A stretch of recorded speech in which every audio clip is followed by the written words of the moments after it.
Just ahead, disaster hits the Key Bridge. I'm on the scene of the complete and devastating collapse of the Francis Scott Key Bridge in Baltimore. I've got the story coming up on CTV News.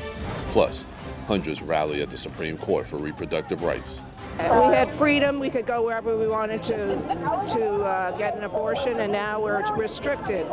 We're being told what to do by the courts, and that's wrong. And the Prince George's Fire Department is making house calls for safety. Those stories and more, up next.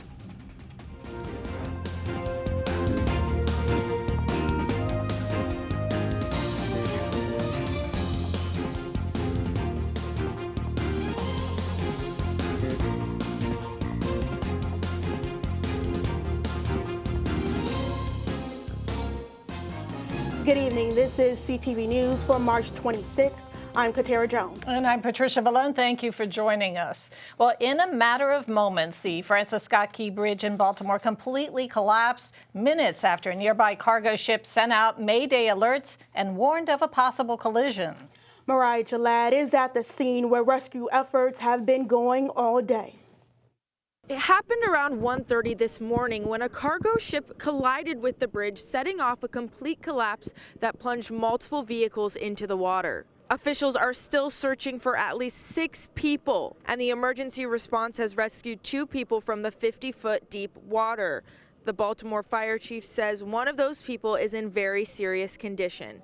We still don't know exactly how many vehicles were on the Francis Scott Key Bridge when it collapsed, but officials say road repair crews were working when the cargo ship called the Dolly lost propulsion and collided into the base of the bridge. The ship, flying under the Singaporean flag, had just started a 27-day journey to Sri Lanka less than 30 minutes earlier. Governor Wes Moore has declared a state of emergency in Maryland and said he is working to get federal assistance on the scene. We are still investigating what happened, but we are quickly gathering details. The preliminary investigation points to an accident. We haven't seen any credible evidence of a terrorist attack. Our administration is working closely with leaders from all levels of government and society to respond to this crisis, and not but just by addressing the immediate aftermath, but also by building a state that is more resilient and a state that's more safe. The investigation is still unfolding, as is the search and rescue response. We'll be bringing you updates as we find out what's going on. Mariah Jalad in Baltimore, CTV News. And the Prince George's Police Special Operations Marine Unit sent 9 divers in 2 boats to assist in the search and rescue effort. Well, President Biden held a press conference this afternoon to address the nation following the collapse of the Francis Scott Key Bridge in Baltimore. The president gave his prayers for those affected by the collapse, as well as the first responders on the scene. He announced his plans to rebuild the bridge. It's my intention that the federal government will pay for the entire cost of reconstructing that bridge, and I expect the Congress to support my effort. This is going to take some time. The people of Baltimore can count on us, though, to stick with them at every step of the way until the port is reopened and the bridge is rebuilt. Here's a little historical background on the Key Bridge. Construction on the 1.6-mile span across the Patapsco River began in 1972. It opened on March 23rd of 1977. The 4-lane construction runs from Baltimore's Inner Harbor out to the Chesapeake Bay. The Key Bridge allows for wide loads and hazardous material that cannot go through the harbor or Fort McHenry tunnels. Construction of the bridge exceeded $100 million, and according to the state, toll revenue last year exceeded $56 million and carried more than 12 million commercial and passenger vehicles last year. Groups representing reproductive rights as well as anti-abortion activists rally at the U.S. Supreme Court this morning. The rallies come on the first day of oral arguments dealing with a medication abortion case. They know they can't win at the ballot box. They know they can't win at the State House. They know they can't win in the streets. So they came here. But baby, we came here too. Hundreds rally outside the U.S. Supreme Court this morning, including more than 24 reproductive and civil rights groups. They came out in droves to support abortion access, as justices heard oral arguments about whether to impose more nationwide restrictions. The Texas case is called FDA versus Alliance of Hippocratic Medicine. At issue is a medication called mifepristone. The abortion pill has been used by more than 5 million people ever since the FDA approved it more than 2 decades ago.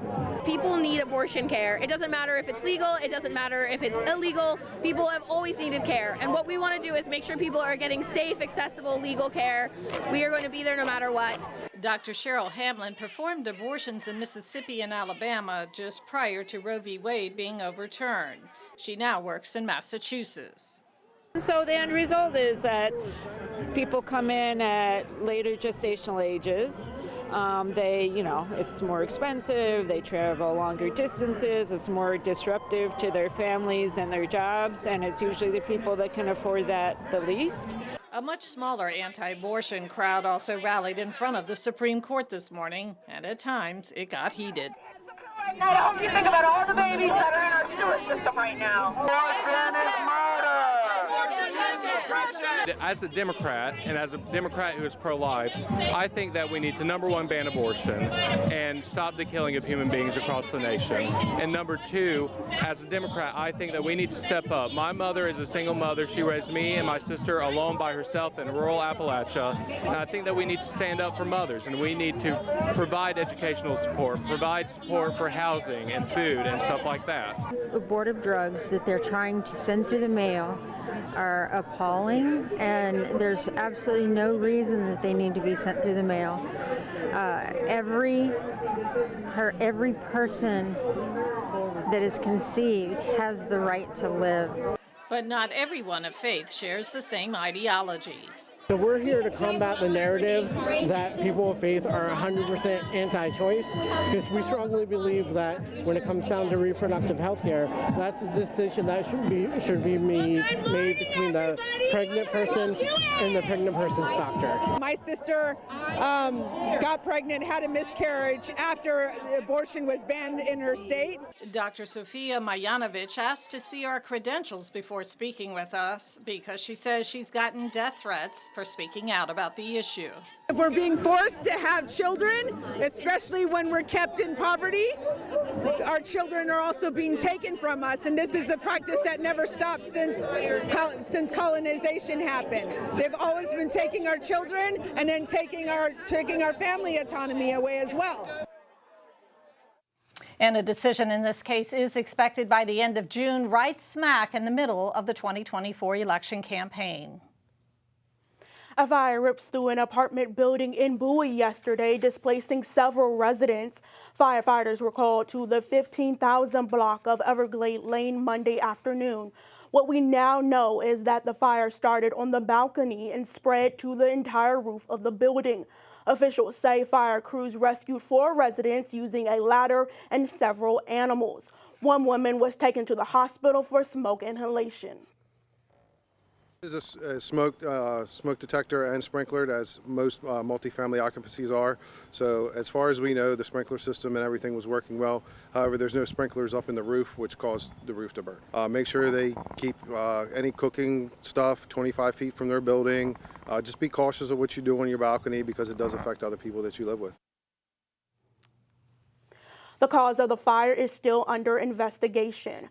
Meantime, following yesterday's incident in Bowie, firefighters and paramedics were out in a nearby residential community checking smoke detectors. CTV News spotted fire crews on the 3900 block of Emblem Corner this morning. Emergency personnel went door to door asking residents if they had a working smoke alarm and installing new devices for free if needed. Remember, here in Maryland, all smoke detectors must be a 10-year battery-operated device. Good news to report on the whereabouts of a missing county woman.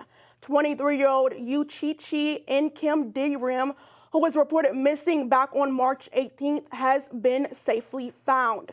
She was allegedly last seen on the 11,000 block of Baltimore Avenue in Beltsville around 8 a.m. And you're watching CTV News. I'm Katara Jones. And I'm Patricia Vallone. Still to come, a Prince George's financial education teacher is being recognized statewide. We'll have that story for you after the break. Hi, I'm Jenny Garth.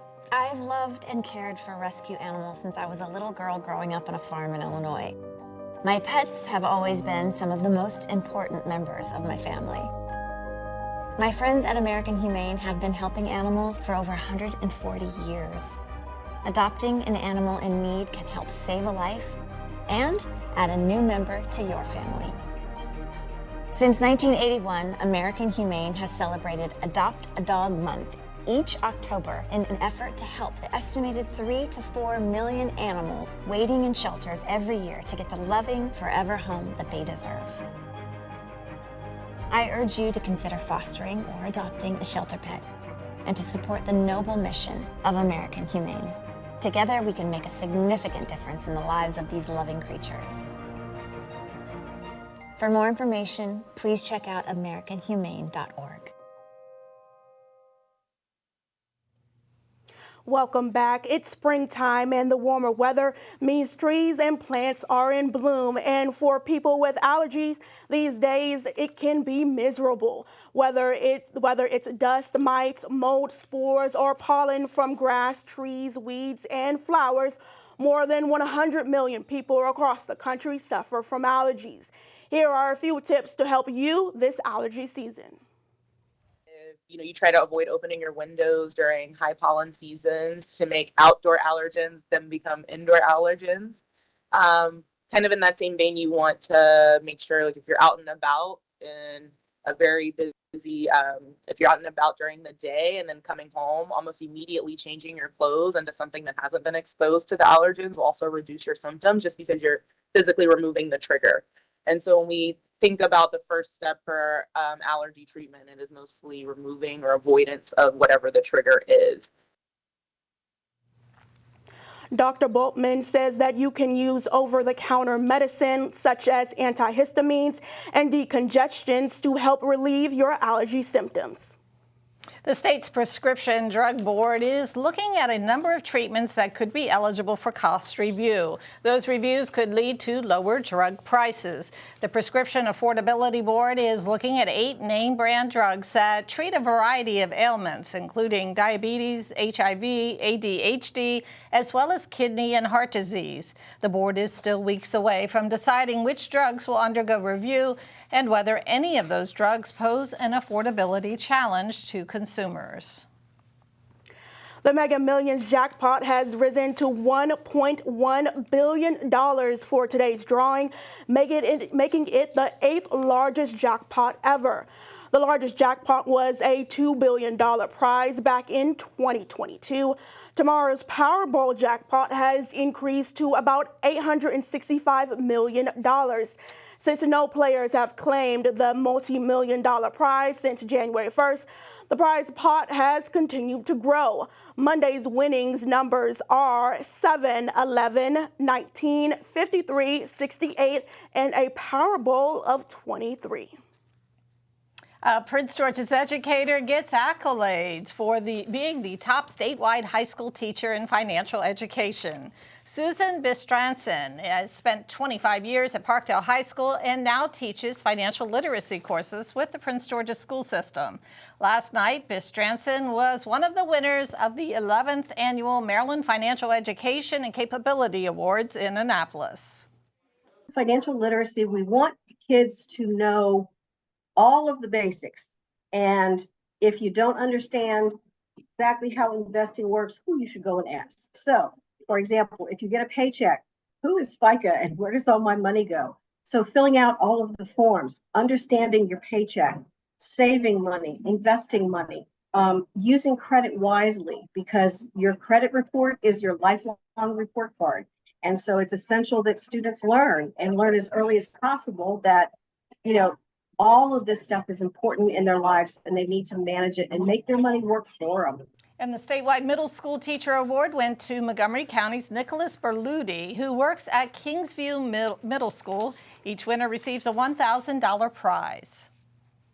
Maryland is home to dozens of wineries. Prince George's has a number of them, including one in Laurel. Byron Scott has our story.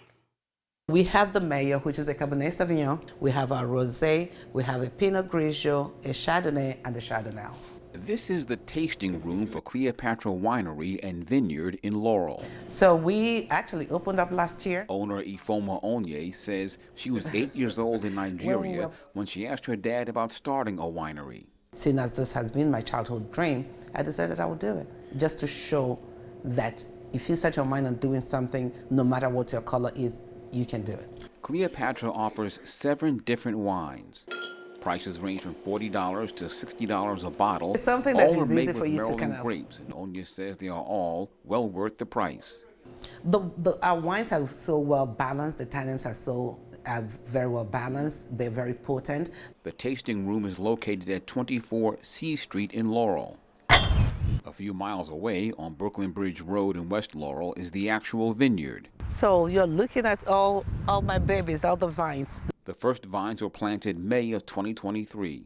So my vineyard is 6 acres. We've planted 2 acres, and we're planting the next 4 acres come next month. Thus far, Cleopatra has contracted out much of the winemaking process, but that will soon change. So this is the factory. We're going to do not a lot of, will be for like private tasting on one side of it, and then on the other side of it is where we're going to have our barrels, our tanks. The factory should be completed by the end of this year. As for what's next, Onya says growth. It's really to take it global. We're applying for our export license at this time.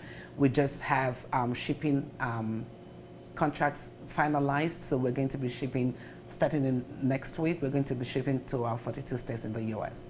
Yeah, they're coming along actually quite nice. As for when these grapes will be harvested, it'll be August of 2025. Our wines are really good. And I'm not saying that the bottles look amazing. The wines that are the liquid inside them are also amazing. Byron Scott, CTV News. For more information about the winery, go to the website on your screen. And still to come on CTV News, financial advisor Ernest Burley is here to talk with us about personal finances. Stay tuned. Missing teeth can adversely affect speech, digestion, and how someone chews their food. Studies show that missing even a single tooth can lead to being self-conscious, feelings of depression, and low self-esteem. Tooth loss can negatively impact nutrition, as your diet may be limited to softer, often unhealthy foods. That's why dental implants are a long-term investment in your overall health. With implants, there are fewer diet restrictions, better bone preservation than dentures, and they won't affect neighboring teeth like bridges. Implants look and feel natural and can last for many years. Don't let missing teeth stop you from enjoying life. Make an informed decision. Properly placed dental implants can be a long-lasting solution for missing teeth when placed by the surgical experts. Your smile and health are too precious to trust to just anybody. Oral and maxillofacial surgeons are the trusted specialists, having undergone extensive education and training, making them the experts in face, mouth, and jaw surgery. I always tell people I was the luckiest guy in the world. I wanted to be an Army man or a fireman, and I got to do both. As a firefighter, my job was about saving lives. I never thought one day I would be fighting for mine. After spending his career answering the call to save others, Ken was diagnosed with ALS. Now he's facing his biggest battle, for more time. For 70 years, Muscular Dystrophy Association has been answering the call to help people live longer and more independent lives. MDA means to me hope. MDA is leading the way for people living with ALS, muscular dystrophy, and other neuromuscular diseases by accelerating research, advancing care, and advocating to empower families like Ken's. I wouldn't be living as good of a life with ALS if it wasn't for MDA. MDA is helping people live stronger and love longer. Learn more at mda.org today. Well, we all know April 15th is the deadline to have your taxes into the IRS. But if you have a little stash of extra cash, you still have time to make some wise money moves. And joining us now in the studio is Ernest Burley from Burley Insurance and Financial Services. And thank you so much for joining us. Thank you for having me. Well, why don't we start? Tell us a little bit about if you have some extra cash. Not everybody does these days, but if you do, what should you do with it? Well, if you have some extra cash, I always recommend clients take a look at their emergency savings. So if you don't have at least 12 months of your expenses in cash, I recommend putting that extra cash in your emergency savings for when an emergency occurs, not if. And if you're a football player, I recommend 24 months or a retiree also. I give like an extra year of cash for that. You said if you're a football player? Yeah, athletes, because they don't have guaranteed contracts all the time, so I get a little bit more cushion for them. And also retirees, the same thing. If the market is down, ideally pull from the cash instead of, depressed assets. And any other places you would recommend putting your money? Well, right now is a great time to double up on an IRA. And by that, I mean you can still contribute for 2023 up until April the 15th, the tax filing deadline. So if you're 50 or older, you can put away the amount for last year, which was $7,500, yes, and $8,000 for this year. So you can put away $15,500 into your IRA like right now, before April the 15th, though. And are there any types of IRAs you would recommend? Well, I'm partial to the Roth IRA. If you meet the income qualifications, which means you have to have earned income, that's one. And the second thing is you can't earn too much income. So if you're not above the income limits, then the Roth IRA is the way I would go. And can you explain the differences between a Roth IRA and a traditional? Well, the Roth IRA, the reason why I like that one is because the tax break is on the back end. So any gains that you earn within a Roth IRA are tax-free to you as long as you hold it 5 years and until age 59 and a half, versus a traditional IRA. Those are great. I'm not knocking traditional 401k, what have you, but you will be taxed on every nickel you put into those plans. They're tax-deferred growth, not tax-free growth. So that's why I like the Roth IRA better. Does it make a difference what your age is? Because I would think that as you're aging, the Roth IRA may not be quite as appealing. Well, I mean, that's a yes and a no. So they're great for all ages, but the younger you are, the better, of course, because, I mean, I like the tax-free component of it, but the more time you have to build compound interest, the better it is for you, of course, yeah. And can you talk about how it is moving money from like one account to a Roth IRA? Right, so as long as after-tax money, it has to be after-tax because money going into a Roth IRA has to be after-tax. So if you have a brokerage account, extra money in the bank, you can move that money into your Roth IRA and fund it that way. And I have some clients, they have these little play accounts, and I'm like, is the play account in an IRA? And they're like, no, well, put it in a tax-qualified plan so you don't get a 1099 and have to pay taxes on interest and dividends and any realized capital gains. So is there a penalty to take that money out of a Roth IRA early, and what is it? Well, that's a yes and a no answer there too. So the no part is the principal, the money that you put into a Roth IRA is after-tax money anyway.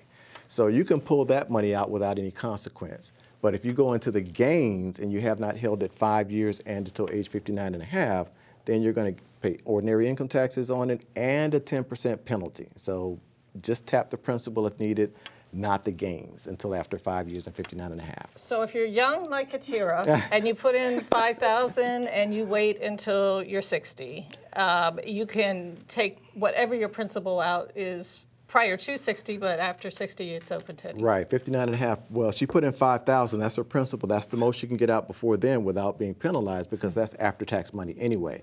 But any gain, say the $5,000 grew to $50,000. If she taps into that additional $45,000, then she's going to have a taxable situation plus a penalty for doing it. So wait until 59 and a half. And can you contribute to multiple different retirement accounts at the same time? Yes, you can. So you can also have a 401k, 403b, whatever your workplace has for you. You can contribute to those. You can max those plans out, as a matter of fact, and still max out the Roth IRA as long as you are not over the income limits for the Roth IRA. All right, well, thank you so much for joining us. Some great information there for us, and I'm sure a lot of people will be using it. Well, we just want to mention that Burley Insurance and Financial Services has no affiliation with the Next Financial Group, and individuals should contact their own financial professionals and attorneys to help answer questions about specific situations or needs. prior to taking any action based on this information. And coming up after the break, Simon Buggs will join us with a Tuesday sports page. We'll be back in just a moment. You've been diagnosed with type 2 diabetes.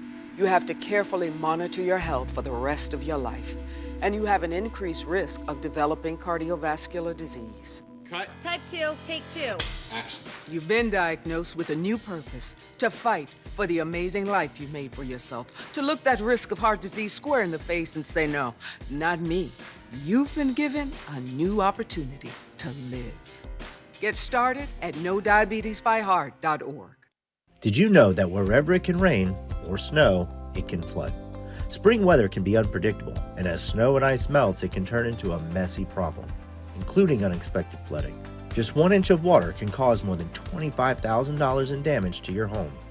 But with flood insurance through the National Flood Insurance Program, you can rest easy knowing your home is protected. To learn more, contact an insurance agent today and know that you're protected tomorrow.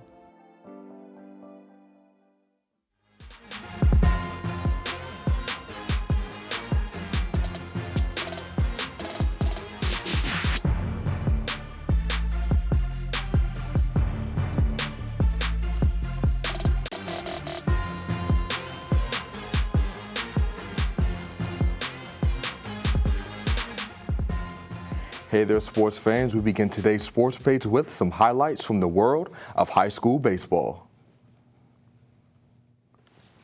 The Wise and Bowie high school baseball teams took the field against one another yesterday afternoon for their third games of the season. Starting with the first inning, the Pumas were able to strike first and get their first run of the game thanks to this run to home plate by utility player and pitcher Elijah Reed after the Bulldogs' defense failed to get him out. And not too long after, the Pumas got their second run of the game, this one courtesy of catcher and first baseman Taylor Brown as the Bulldogs' defense failed to make another play. The Bulldogs' defense did start to make some plays, like their pitcher throwing 2 straight strikes while bases were loaded, stopping another potential run and getting his team on offense. The Bulldogs also stopped another big play as Brown had a nice hit to right field, but an outfielder of theirs made a nice catch to get him out. Now to the second inning, the Pumas were able to pour it on and jump out to a 5-0 lead at one point because of more nice plays by the Pumas offense, like this hit to left field by Cameron Cofer that resulted in 2 RBIs. Bowie would eventually score in the matchup and make a comeback to give Wise their first loss of the season, beating them 9-8. The Bulldogs will match up next against South River on Thursday. And Wise will take the diamond next against North Point tomorrow at 4:30. Moving on to more high school baseball, Eleanor Roosevelt took down Northwestern 11-5, Malvern Prep defeated High Point 10-2, and Flowers routed Suitland 31-4. Moving on to college football, the Terps are gearing up for the 2024 season as they begin spring practice today. Spring ball is a good time for any teams to get better for next season. And head coach Mike Loxley spoke today before practice and touched on wanting to improve the rushing attack. I think it's no secret that we didn't run the ball as well as we probably needed to run the ball to win games in the Big Ten. We relied heavily on our quarterback and the skill that we have. And so I do think having, you study what the last couple of champions in this league have been able to do, Michigan, they line up and they run the ball. Now, does that mean that Maryland's going to become ground Terps? No, but I'm always big on if you can't hit the curveball, you got to work to figure out how to hit the curveball. And for us, the next step is us being able to run the ball, to control the tempo of the game, maybe to finish some games out, maybe to start a little quicker. The Terps finished with an 8-5 record this past season. All right, thanks, Simon. And now we're going to get a look at our 3-day weather forecast. Tonight will be cloudy with a low of 43. Wednesday and Thursday we'll see some rain again and are expected to be in the mid-50s. Friday will be sunny and clear with a high of 57 and a low of 39. And that wraps up CTV News for tonight. Thanks for joining us. We'll see you again tomorrow for more news that matters to you. Good night.